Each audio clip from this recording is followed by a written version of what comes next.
मान लिया कि पाकिस्तान पीपुल्स पार्टी कैनालों के खिलाफ है, मान लिया कि पाकिस्तान पीपुल्स पार्टी चाह रही है कि कैनाल नहीं बने, मान लिया कि पीपुल्स पार्टी के अख्तियार में ही नहीं है कैनाल बनना या नहीं बनना, मान लिया कि मज़ामत का नाम पीपुल्स पार्टी नहीं है, लेकिन अल्लाह के बंदो, जब सिंध के अंदर शऊर एहतजाज कर रहा है तो पीपुल्स पार्टी की हुकूमत उन शऊर के खिलाफ क्यों मुकदमा बना रही है? आप तो कैनालों के खिलाफ हैं, आप तो नहीं बनना चाह रहे हैं कि कैनाल बने।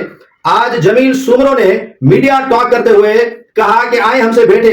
भाई किस लिए आपसे बैठे, क्यों आपसे जो है वो बैठक करें? ये किसी के गमी या शादी का मसला नहीं है, ये एक बड़ा तकलीफ दे मरला है कि कैनाल बन रहे हैं। आज आपने देखा होगा कि सिंध टीवी न्यूज पे नीचे जो सिंधी न्यूज चैनल है वहां चोलिस्तान में वो दिखा दिया कि ये कैनाल कैसे बन रहा है। 22 से 25 किलोमीटर तक का फासला कैनाल बनने में बीत चुका है।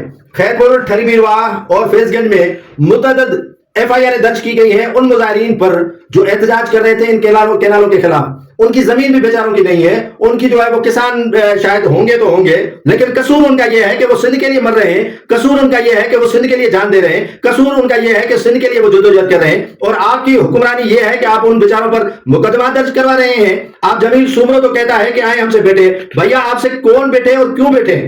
आप तो कैनालों की हिमायत करते हैं या नहीं करते हैं? सिंध के अंदर लोगों के खिलाफ पर्चे क्यों कटवा रहे हैं, लोगों के खिलाफ मुकदमा क्यों दर्ज करवा रहे हैं? कोई ईंट नहीं चली, कोई पत्थर नहीं चला, कोई दुकान नहीं टूटा, किसी को गाड़ी को आग नहीं लगाई गई, फिर भी पुरअमन मुजाहिरीन पर जो कैनालों के लिए एहतजाज कर रहे हैं, जिसके लिए सारा सिंध मुतफिक है, फिर भी पीपुल्स पार्टी के रहनुमाओं के पेट में मरोड़े हो रही है और लोगों के खिलाफ पर्चे दाखिल किए जा रहे हैं और कहते हैं कि आए हमसे बैठे।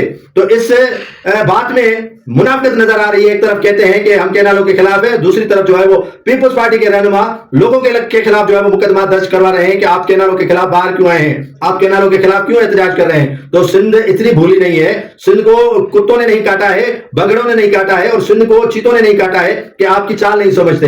बच्चा बच्चा आपकी चाल को समझता है कि आप जो है वो वफाक और पंजाब के साथ भी जुड़े हुए हैं और सिंध पर भी हाथ रखने की कोशिश कर रहे हैं। ये वोट लेने की बात नहीं है। जो पीपुल्स पार्टी के दोस्त समझते हैं कि ये वोट लेने की बात है, ये वोट लेने की बात नहीं है, ये वो जिंदगी और मौत का मामला है। वफा के खिलाफ अगर आप एहतजाज नहीं करते तो न करें, लेकिन गद्दारों की लिस्ट में तो शामिल नहीं हो। लेकिन जो लोगों के खिलाफ मुकदमे दर्ज करवा रहे हैं वो तो कम से कम बंद करवाएं।